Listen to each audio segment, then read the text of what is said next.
Hello everyone, my name is Margareta Gracia, and today I want to talk about our research predicting student preference for digital and traditional world. This study looks at how students choose between different types of learning.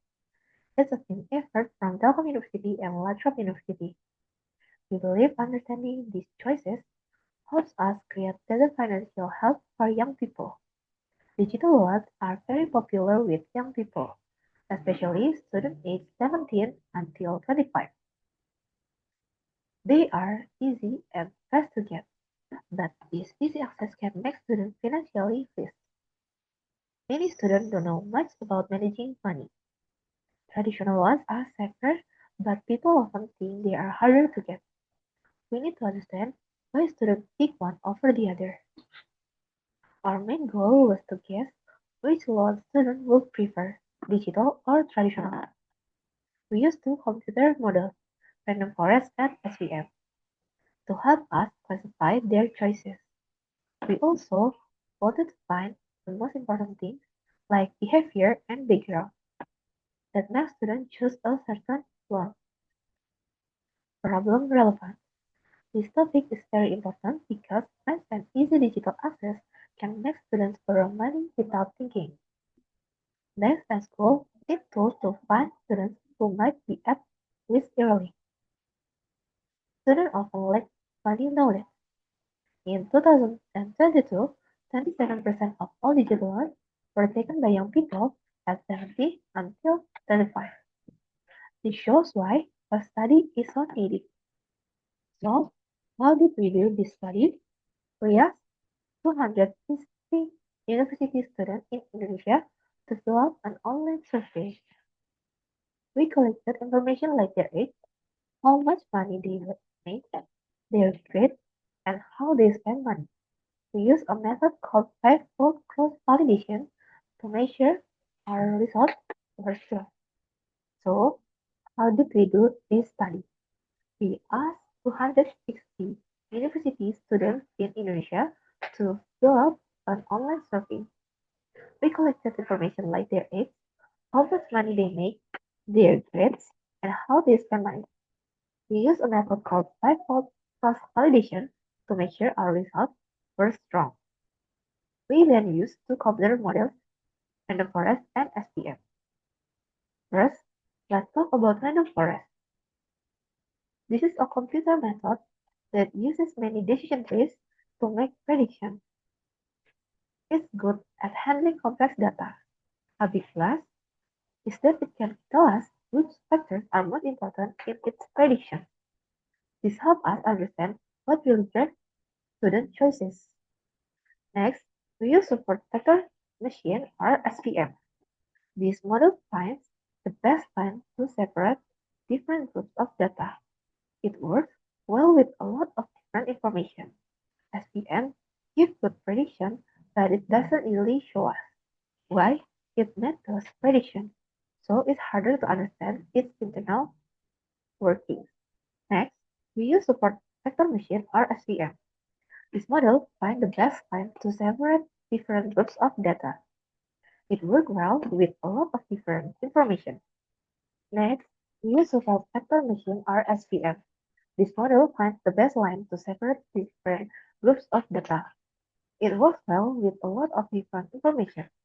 SVM gives the prediction, but it doesn't really show us why it made those predictions. So it's harder to understand its internal workings.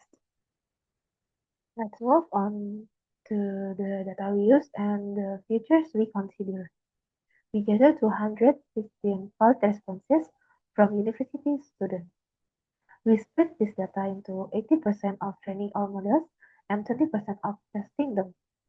Again, we use five-fold cross-validation to ensure our models were robust.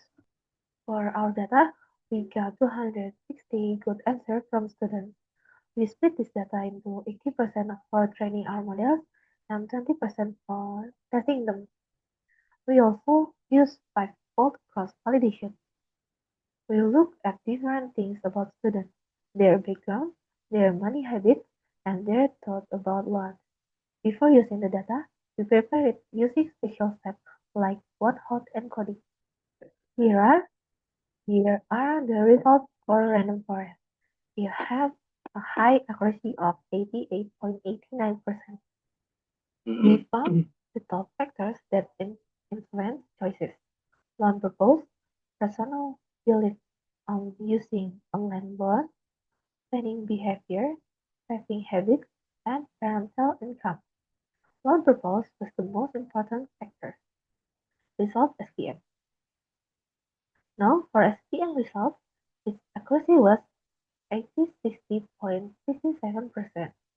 It was very good at finding students who prefer digital ones, with a high recall of 0.91, but it's harder to understand why SPM makes this prediction compared to random forest.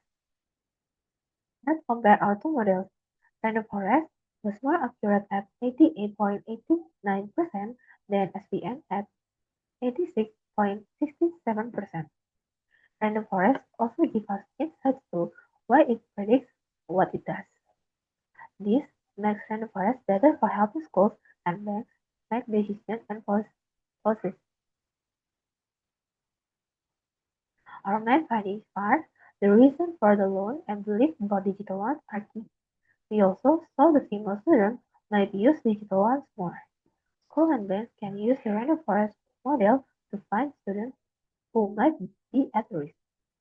This helps them offer financial education and encourage smart borrowing.